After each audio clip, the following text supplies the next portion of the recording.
We are excited to have you all with us today in the room and virtually online. Today we have the pleasure of having Reham Habib join us. She is the Vice President of Partnerships and Business Development at Target. Any Target peeps? There we go. There we go.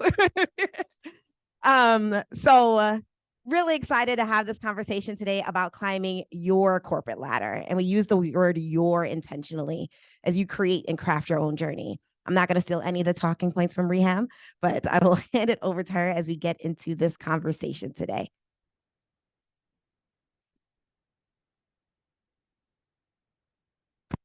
Okay, can you hear me?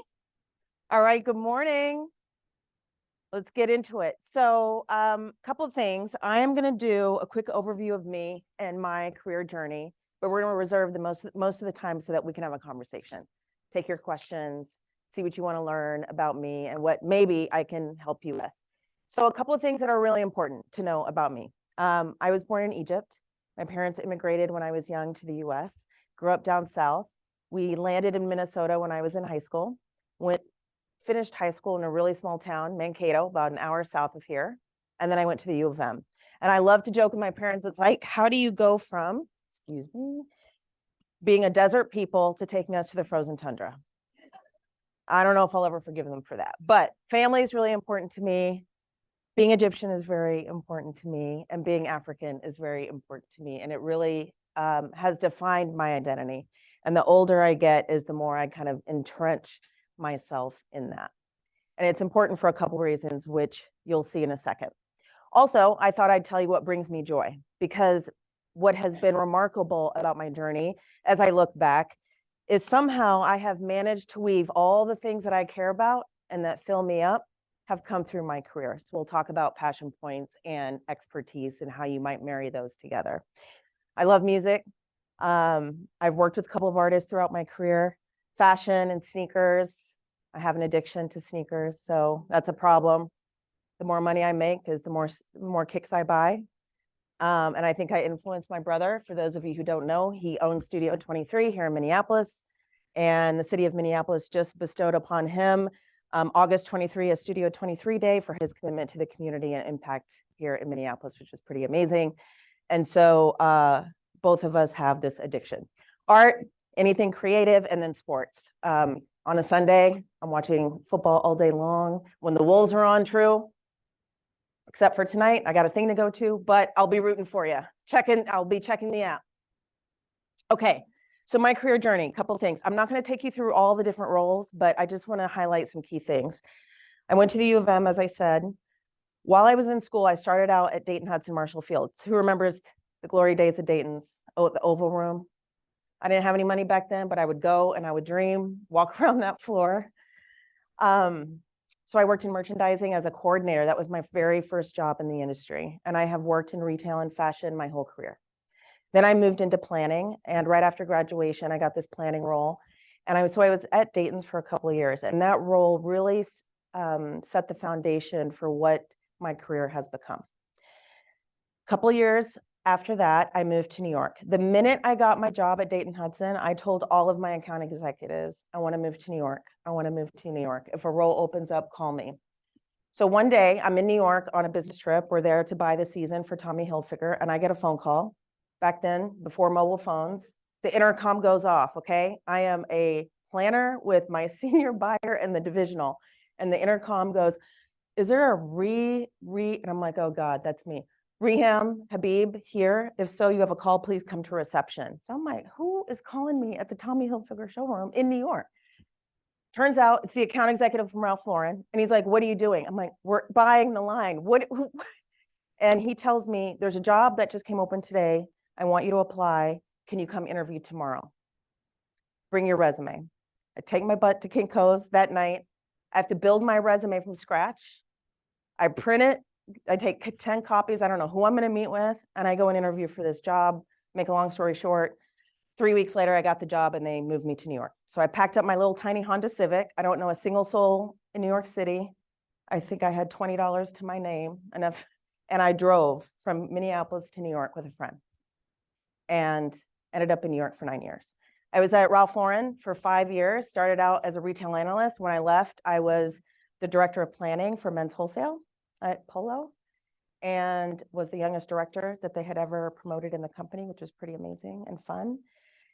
But after 5 years of working 6 days a week, Monday through Saturday, yes, and sacrificing quite a bit, I was burnt out.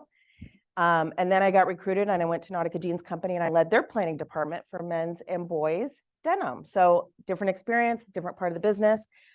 And then the person who hired me at Ralph Lauren a couple years later calls and he's like, he's now the COO at Mark Echo Enterprises. And he's like, I want you to come run merchandising for Echo brand. Do you remember this from the mid 2000s? Who had the hoodie? Anyone? Yes. Thank you. Okay. 6 months into that job, they say, okay, we're signing 50 Cent. Someone has to go run his apparel business. Go do that. So I got to run the apparel business for 50 Cent for a couple of years. Who remembers the tank top? Super Bowl, he's hanging upside down. I was like, go Fitty. Okay. So that was an amazing, amazing experience and got to blend a lot of the things I had learned along the way. And the point of this sort of journey is that up until this point in my career, people had been pulling me along, tapping me on the shoulder. I got the phone call, and we'll talk about why and maybe in a minute. And then I got recruited by Nike. And at this point, let me go back for a second, because what's really important here is I ended up resigning from G-Unit. And sort of streetwear had fallen off the cliff. There were a lot of things kind of happening in Mark Echo. They were filing for bankruptcy. So I jumped ship. I resigned, living in New York, again, very difficult place to be. You know, you're kind of, it's expensive. Didn't have a job, but I took a bet on myself. I'm like, I got to get out of here. And so I resigned. I was without a job. My brother at the time was living in Tokyo. So I'm like, I'm going to go stay with him for a couple weeks. We traveled around. And then I came back and earnestly started looking for something else. And all along, the last couple of years I had been in New York, Nike had been calling me. And I had always wanted to work there. I grew up playing sports, but I couldn't find Beaverton, Oregon on a map. I literally walked over to Barnes and Noble on West 4th and had to pull out an atlas. Does anyone in the room know what an atlas is? Okay. And I had to look and I could not find it on the map. So I told them, if you ever have a job in New York, call me.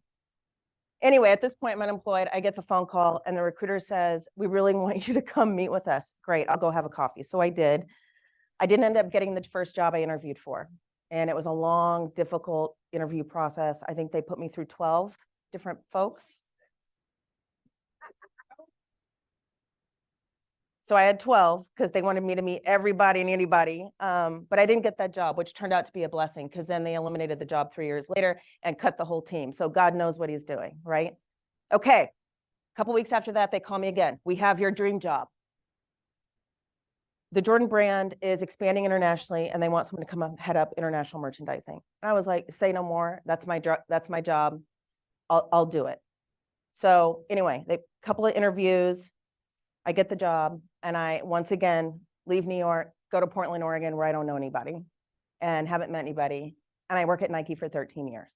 9 of those in the Jordan brand. I started in merchandising, as I said. Then I ended up leading the apparel business for that brand for several years. And then they asked me to go to China. I initially said no. 6 months later, you're going to China. I went to China. In China, I launched the Jordan brand in China, Taiwan, and Hong Kong, which is super fun. Got to work with the NBA. We brought a lot of athletes over each summer. Did that for a couple of years, must have done something right. And then they asked me to go to Europe. So I led Nike Women's for Western Europe for a few years. And then another reorg happens at Nike, which is on a 3-year cycle there. And I was in South Africa and I got a phone call and they said, we want you to move back to Portland. I'm not moving back to Portland. 3 days later, as a giraffe is looking at me, you're moving to Portland. So I pick up from Amsterdam, go back to Portland, and that was the beginning of the end for me. I like to joke. So in the summer of 2009, I took another bet on myself and I left. I resigned. No job, no plan. All I knew was I was miserable in Portland. My soul was like breaking. And I decided to travel around the world for 6 months. So that's what I did.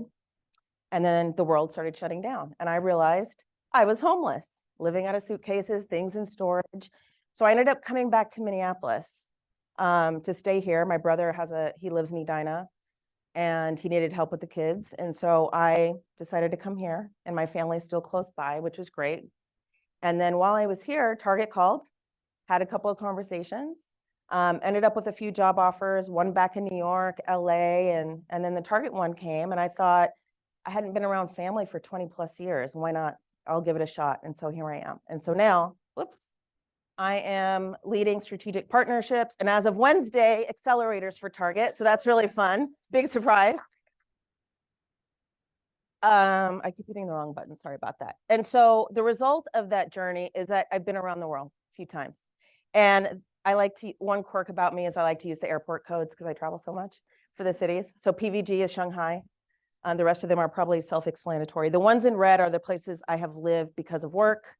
And then the other ones are just more personal. But the point of this is that when I was younger, I never could have scripted this journey. I never could have dreamt where I would have ended up. Someone had said to me, you're going to work for Michael Jordan. How would I do that? How? So the point is to have a dream, work hard, and follow that. And then I have some reflections on here, but the important thing is that I've always just dreamt bigger than what my circumstances were at any given time, even today. Like I am convinced that one day somehow, whether it's for my own or someone else, I will be a brand president, CEO soon. And all of these steps are just preparing me for that. Okay, so a few reflections and lessons, and then we'll get to conversation and questions. The first one is do the work, deliver consistently with excellence. I think this may sound like super basic, but now, I mentor a lot of folks, especially younger people. I lead a development program for diverse talent at Target. And I think sometimes we get distracted by what's the next thing? How am I going to get promoted? And when we forget to do the job that we're getting paid to do. So one of the things, the reason why I've been tapped on the shoulder and asked to do different things is because leaders saw that no matter where they put me, I was delivering, over-delivering consistently and with excellence. And this doesn't mean perfection. I think there's a very significant difference there. Excellence is that pursuit of, I'm always going to do the best I can. I'm going to ask for help, but I'm going to figure it out. And then you're building confidence that you can do that over and over and over again. Secondly, lead with authenticity. What does that mean? Show up as who you are. I know that for us, that can be difficult. Oftentimes we're put into situations where we are the only. And oftentimes we're put into places where we are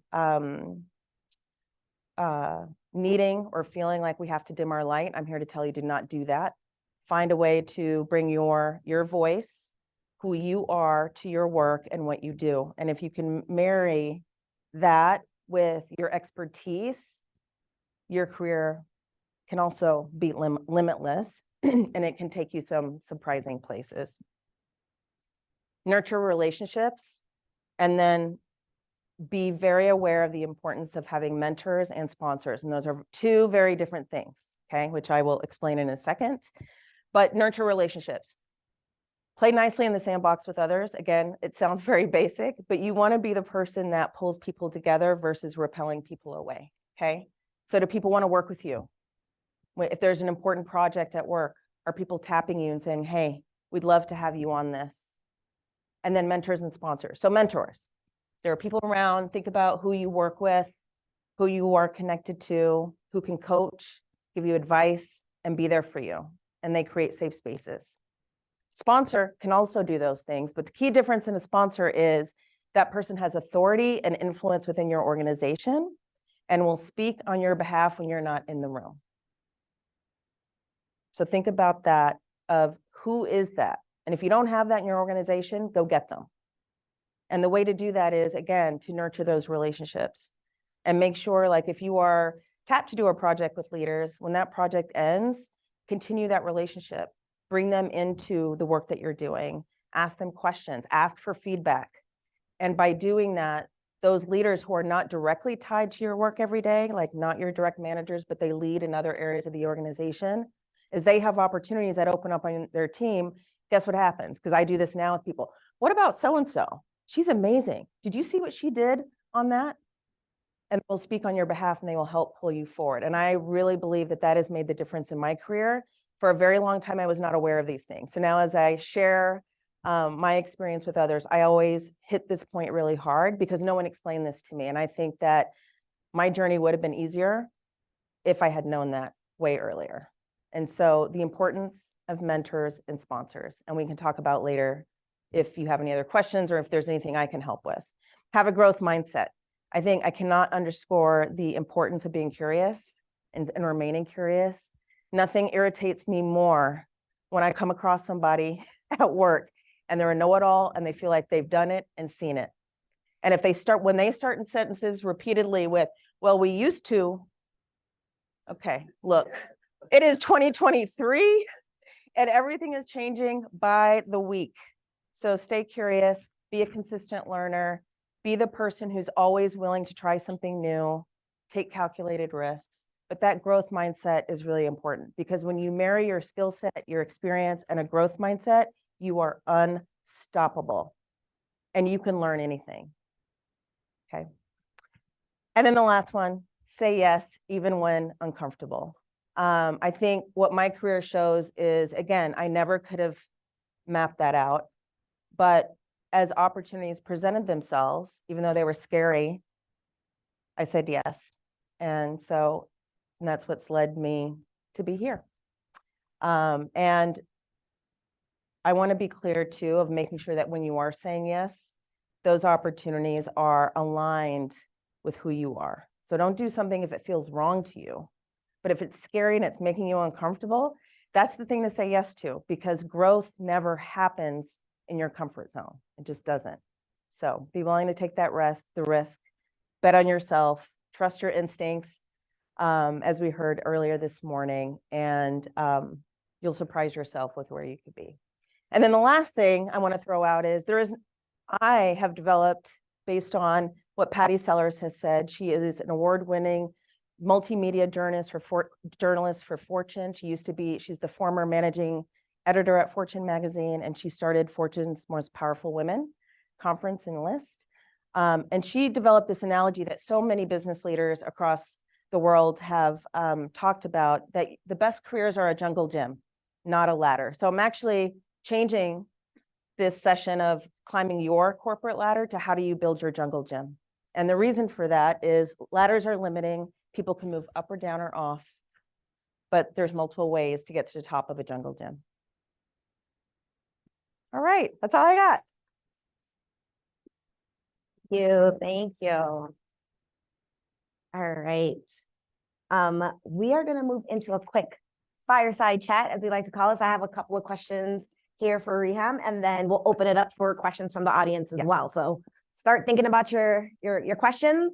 There might be a few prize giveaways also, so We love to tease you a little bit. We love prizes. Reham, thank you for sharing your amazing story and career journey. I mean, just from the intro alone, I've taken down notes. I don't know about anybody else. But you articulated like your ultimate goal and where you feel you can go. But I would love to hear from you at this point in your career. How do you define a success, and how's that changed over time? Yeah, for me now, I want to be able to be my full self at work, not the 75%, my full self. Success for me is, can I have an impact on others? Success for me is, can I help provide for my family? And success for me is, do I have time to do the things that I love and that fill me up? Yeah. And if I happen to get paid to do all that helps too. No, I love that answer and the balance within it. Mm-hmm. So not only within your career, but also having that balance for yourself. And now within your role and the success that you've achieved currently, how do you find that time and that balance for self-care? What does that mean for you? What does that look like?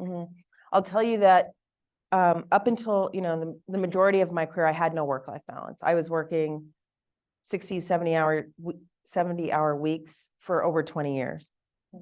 And when I left Nike, I made a deliberate choice to not do that anymore.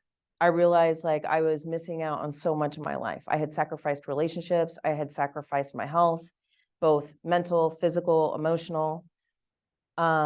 And I realized I didn't want to live like that anymore. You know, I didn't want to wake up one day and be seriously ill or be, you know, be unhappy. So now one of the reasons I came to Target was the purpose of the company felt really personal to me. The values of the company aligned with mine.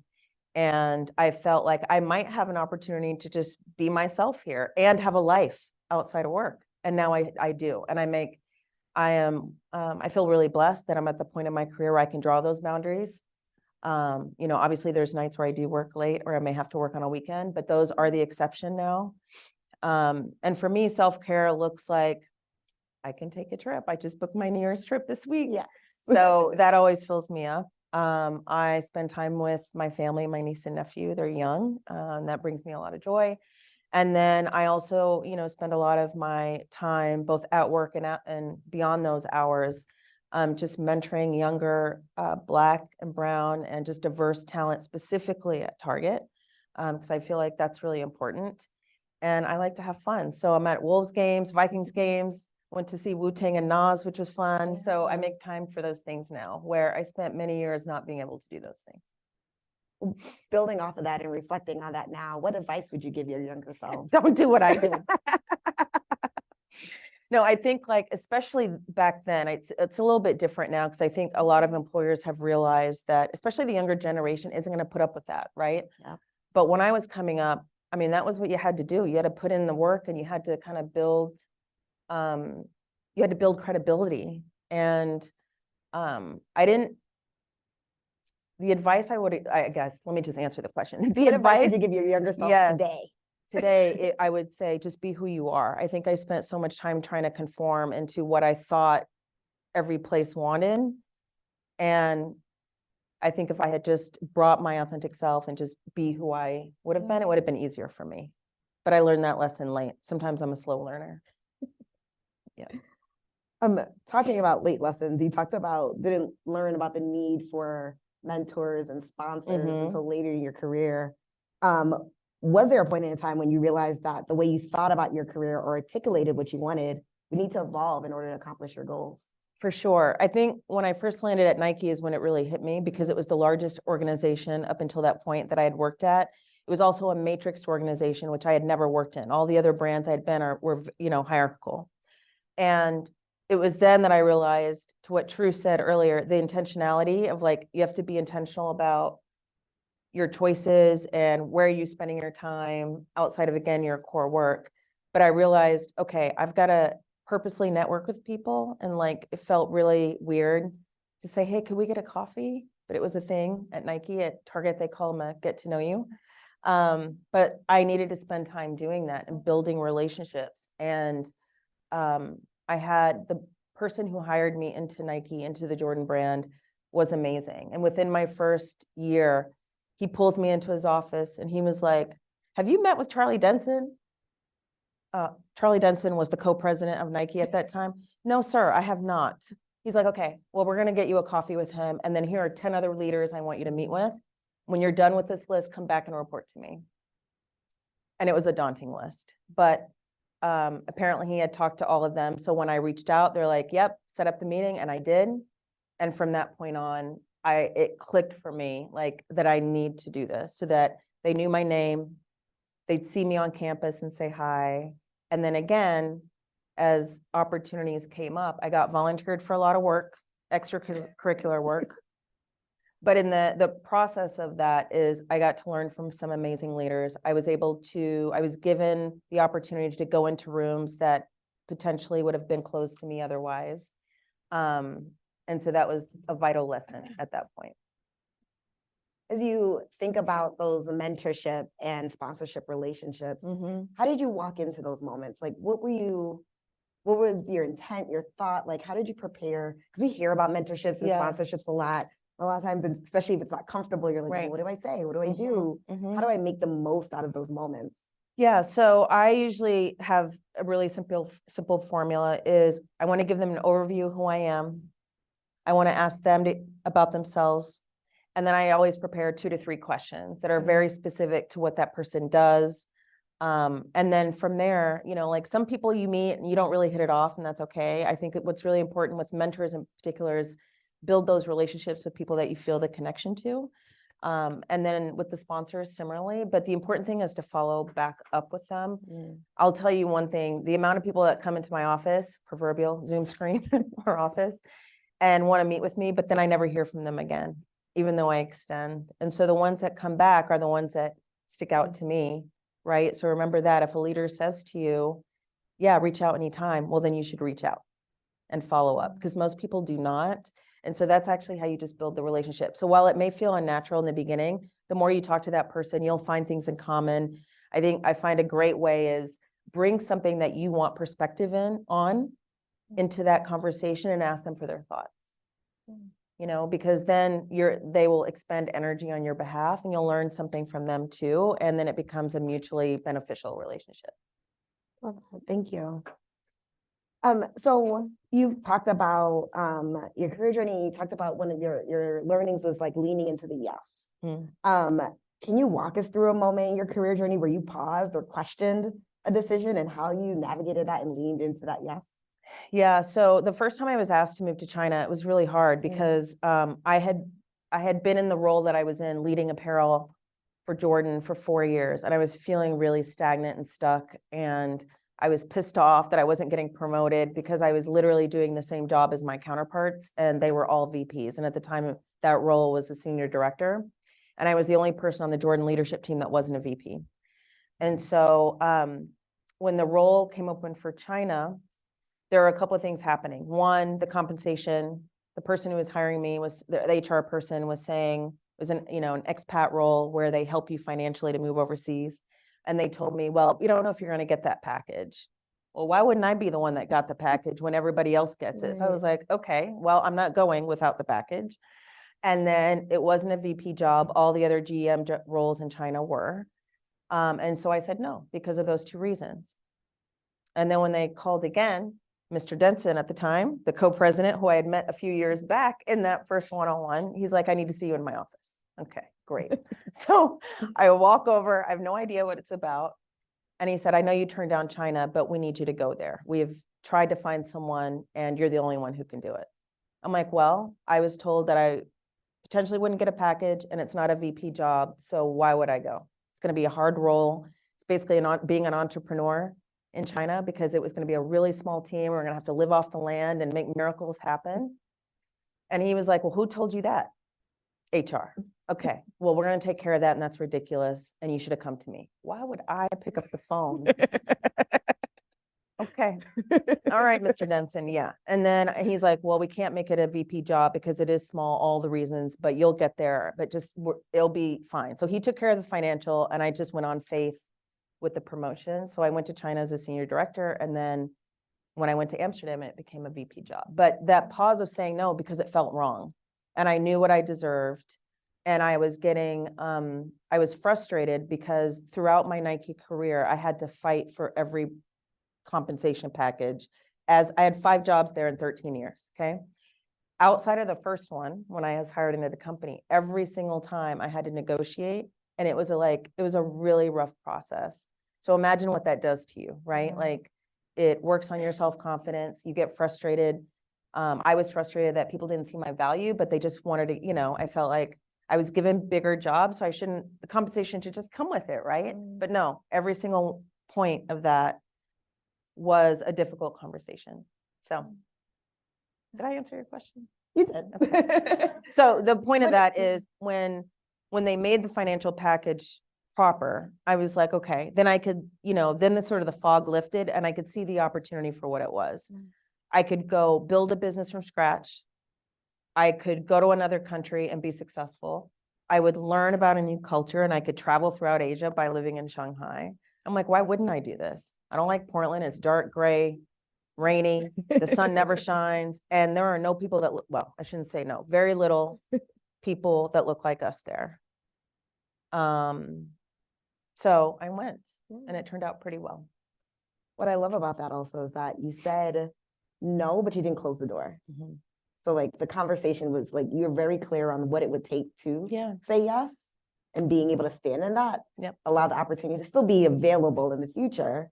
But it's okay to have your these are my non-negotiables, but Mhm. I'm open to negotiating. Yep. And it worked out in your favor. Yes, it did.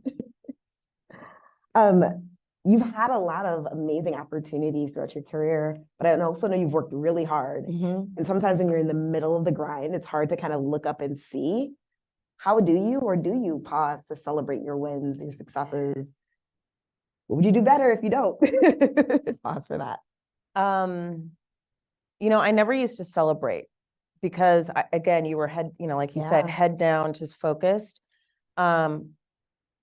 I think the first time I actually took a moment and I actually like got people together, like, we're going to go have dinner and have some drinks, was when I left China and went to Europe, and then I got my first VP job. And it was in that moment that I was like, this is a big deal. And so this is cause for celebration. Yeah. And it was just nice. And ever since then, every time I get a new job, I do something nice for myself. So I treat myself that way, of like a little celebratory, you go girl. And, you know, I buy something I probably shouldn't, but I treat myself. But the importance of that is we need to celebrate our wins. Everyone in this room, you know, it takes a lot to do what you do every day, right? And show up in your spaces and deal with what you deal with. And so it's equally important to pause and celebrate and congratulate yourself and just soak it all in, you know, and because I think we grind so hard, but life should be fun and enjoyable. So how do you create those moments to just pause and enjoy it? I love that. You hear that, y'all? Celebrate yourselves. Celebrate your wins, big ones, the small ones. And celebrate yourself like you do celebrate others. You know, Yes. you celebrate your friends, your family. So celebrate yourself too. It reminds me of my dad used to tell me, like, whenever you get a paycheck, pay yourself first or do something for yourself, even if it's like buying your favorite candy bar. It doesn't have to be exempt, but like you worked hard for that. So like you deserve to get something out of that moment and recognize the work and effort that you do. Yes. Love that.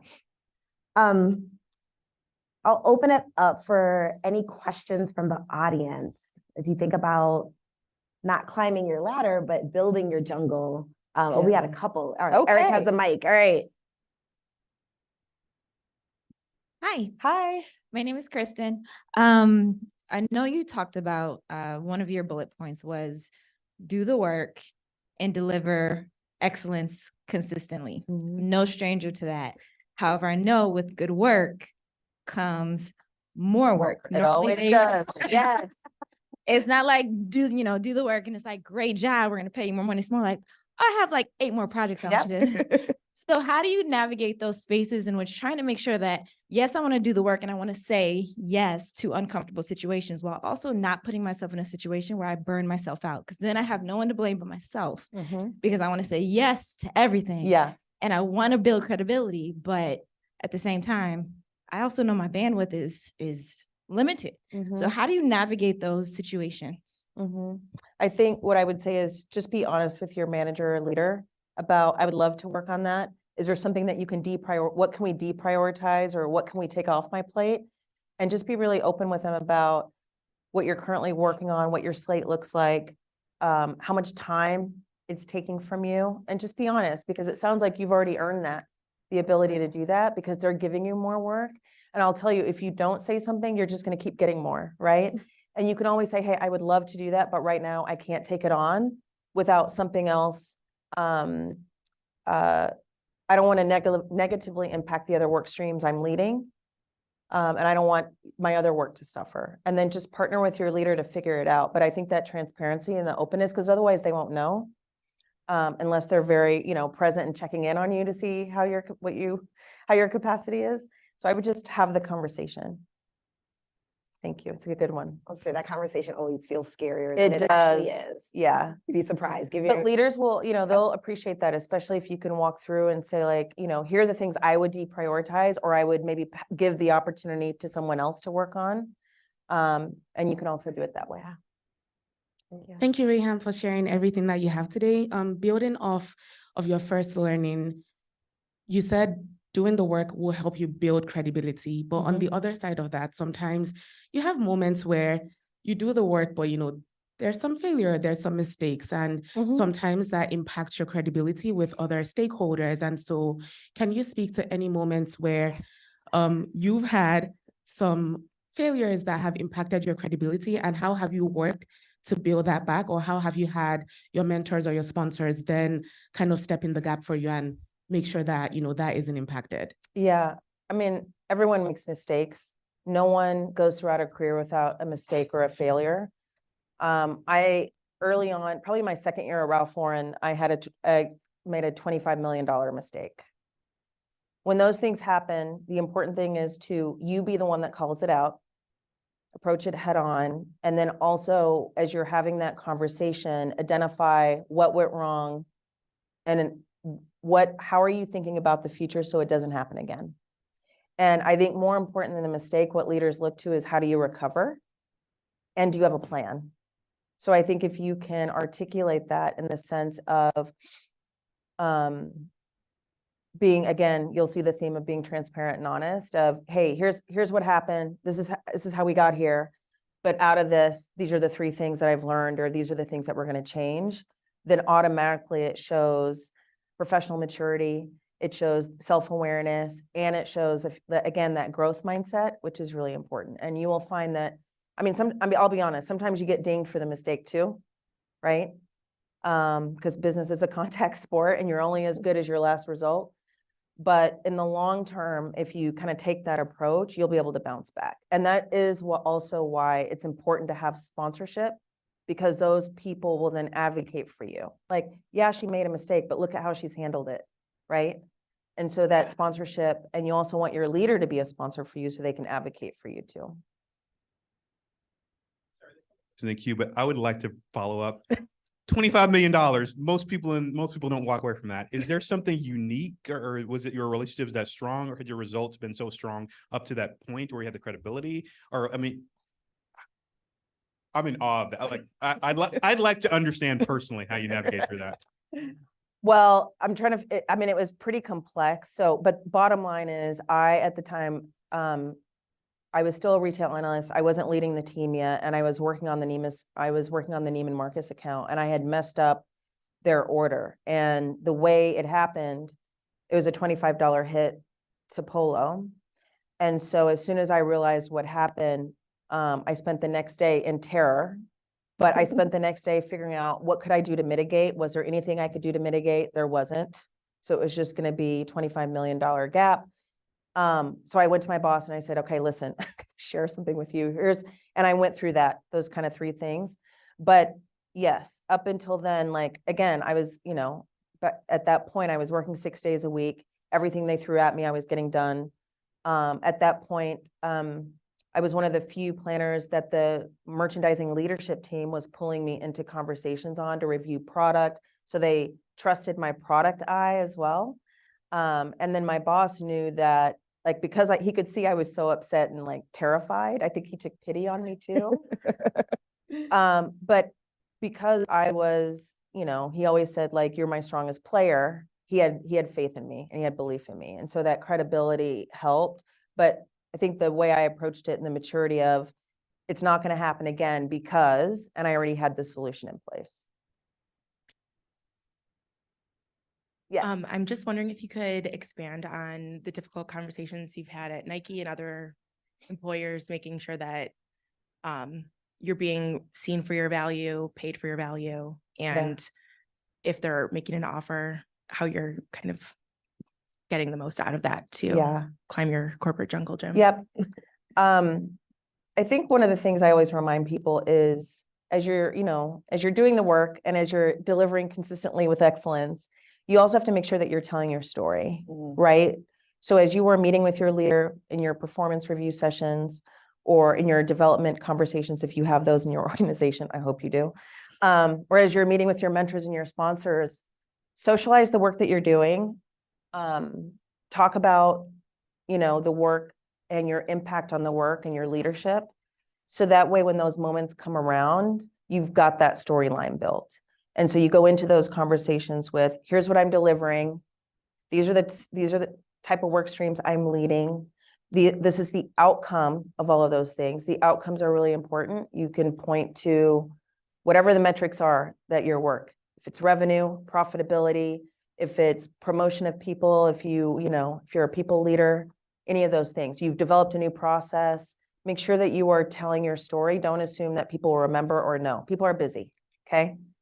So tell your story and sell yourself and be ready to explain that. You know, and sometimes you don't get what you want, but what I will say is if you're not asking, you're definitely not getting it. So, you have a 50-50 shot of getting a yes or a no. So I always take those odds over 100% no without the request. I want to thank you so much for sharing you. your experience. And I wanted to say thanks TC Bank for opening the door for a large community so that I can be here to learn from leaders like you. Thank you so much. As an immigrant, I'm from China, and the networking, mentorship, and sponsorship, when I was a kid or in the school, I didn't have that concept. Entering the big corporate, I started learning, okay, networking, building relationship, and getting mentorship. However, I still have not cracked the code for sponsorship yet. Would you mind telling me more about that? I've been reading books but still it's like, how do I do that? Thank you. Yep. Well, maybe I'll ask a question first is, do you feel like you have good relationships with leaders outside of your functional area or your direct team?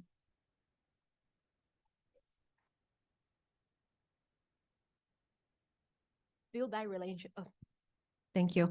I'm comfortable to build that relationship, but I just don't know how, like, when is the good moment to say, hey, will you be my sponsor? And I don't know. I just can't get that sense. I've never actually asked that sentence or question, so don't feel like you have to. What I would say is pick the leaders that you feel really the most comfortable with and that you felt like you've built a relationship with and you trust them. And in your next conversation, take your development plan or your career map, whatever you have, and talk to them about your goals and aspirations for the future and ask them to support you. Say, hey, as you hear of opportunities, would you support me for the next step? You know, and see what they say. And if not, if they don't really have a response, you can also ask them like, well, what would I need to do to build advocacy for myself? And you find like leaders will help fill that gap for you. But I also think that sometimes the sponsorship comes a little naturally because people see the great work you're doing and they will advocate for you. But if you feel like you don't have it, you could try that, is go in very intentionally with, hey, I want to talk to you about my sort of future vision for my career. Would love your insight and input. And at the end, you could say, you know, I'd love your help. You know, what ideas do you have for me? If you hear of opportunities, would you recommend me? What do I need to do to get ready? And then just by asking those questions, it pulls people in because most leaders want to help. And so I think if that's the way to approach it without saying, will you please be my sponsor? Because I can tell you, that would be very uncomfortable for me. So you could try that. Thank you so much.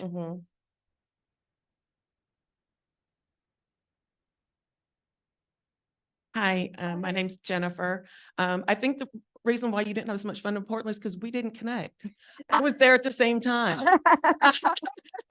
But with that, I see you left too, though. So. I did leave too. I did leave too, but that's because my sister had a baby and I was tired of watching him grow up on Facebook. Yeah.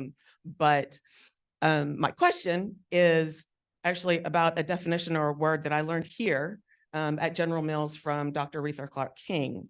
And it was when she started talking about strategic philanthropy. Yeah, exactly. That's exactly what I was like, what's this? And she said, it's simply about being smart about how you invest your time, your money, and your relationships. And I was like, okay, like, tell me more. So I really started learning that because building relationships has always, and being a connector people have told me like, that's my superpower. Yep. My problem with that is monetizing it because of my passion for the community.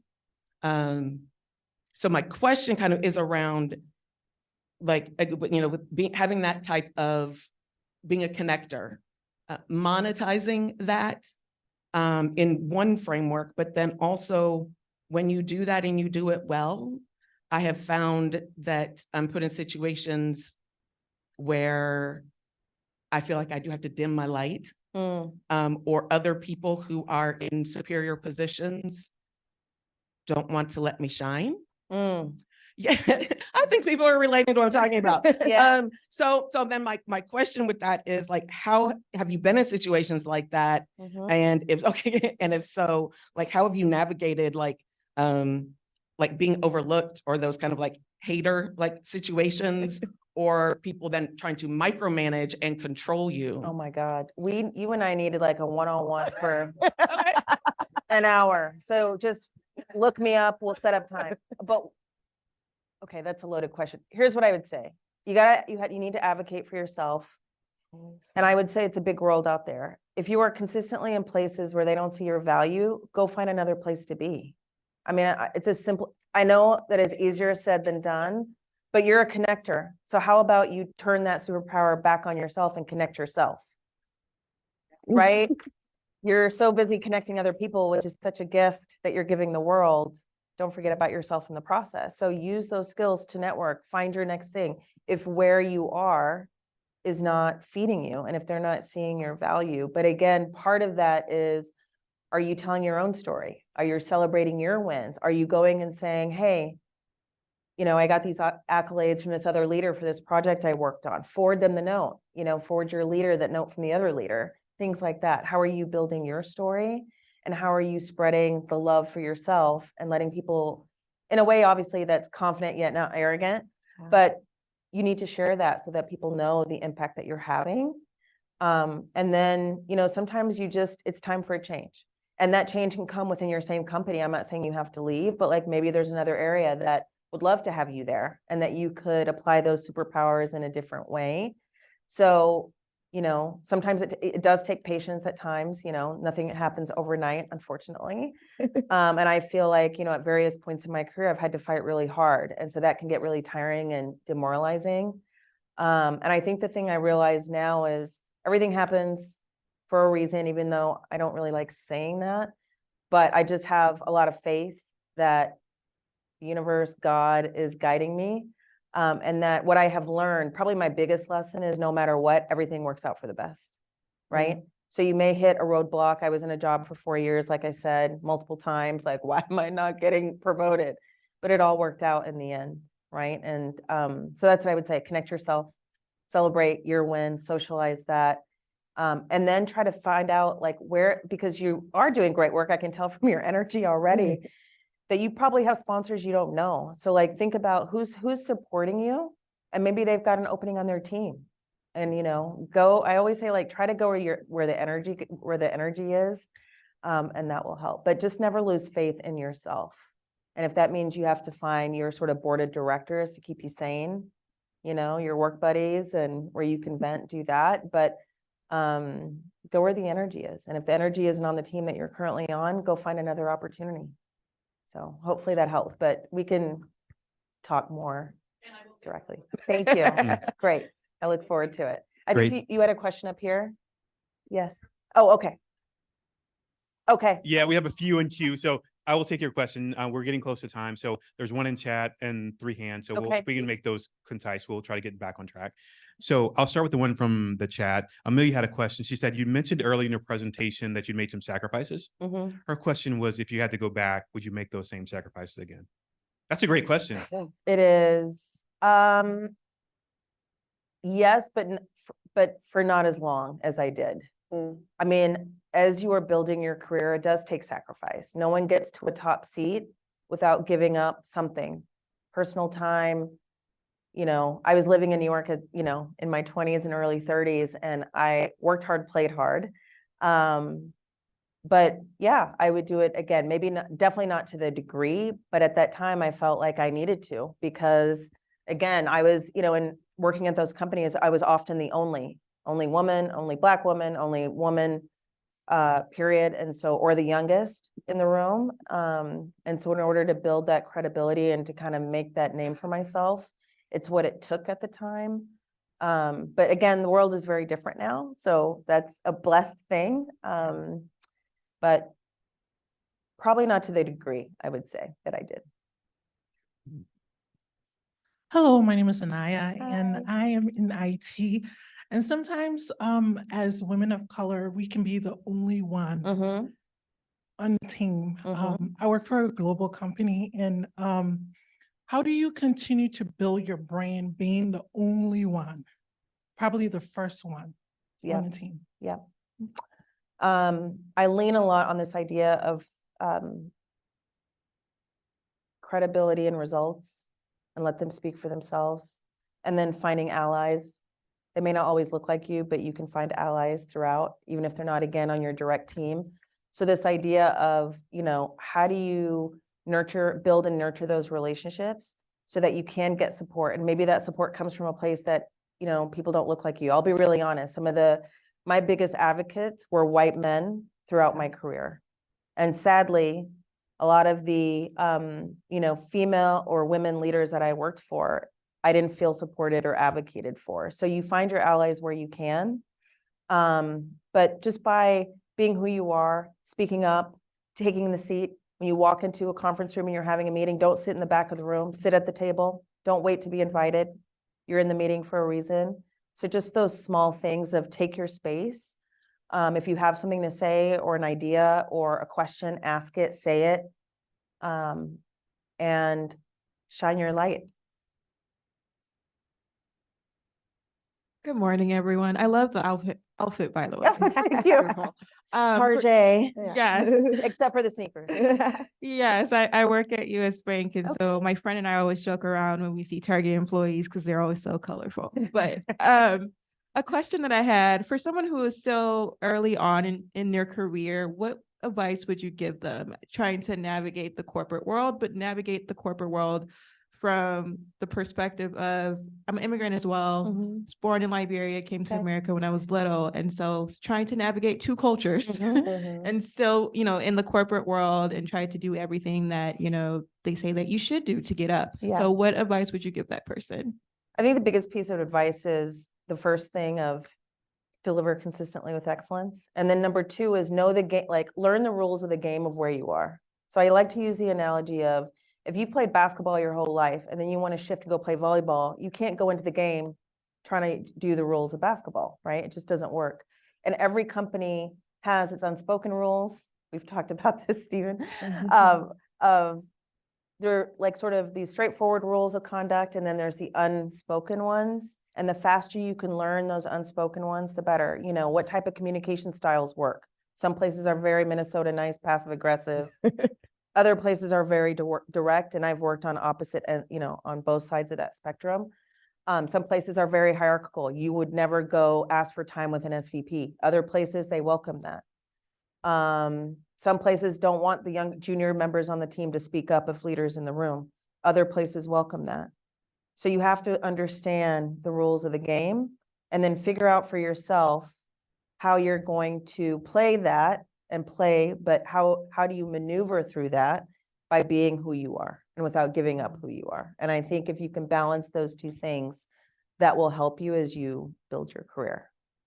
So, Right, last question. Hi, Lauren. It's not COVID, y'all. Got sneezed on by a toddler. You shared a lot of really great gems about mentors and sponsors. And when I think about a jungle gym, I think about the other kids playing on the jungle gym.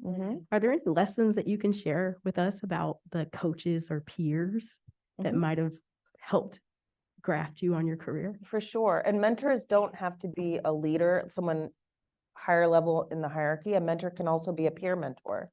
I will tell you that my most valuable relationships throughout my career have been with my peers and peer set. And I think establishing those relationships, yes, within the team that you directly work on, but again, this idea of how do you spread your tentacles throughout an organization? So take the time to meet people, attend employee events, become a member of an ERG, and lean on those people, because your peers are the ones that will most likely be the ones that help you through the difficult times, and they can offer you support. You can learn from them. I just think I can learn from anybody, even the people that I mentor teach me something every time. I walk away like, oh yeah, that was good. So think about how you're building that for yourself. If you find, you're in a conversation and somebody says something really interesting that sticks with you, follow up with them and say, hey, I'd love to learn more about that. But I find that, and some of these people that were, we kind of grew up together, I'm still in contact with them now. And some of my, have become really good friends after that. So I take the approach of I can learn from anyone.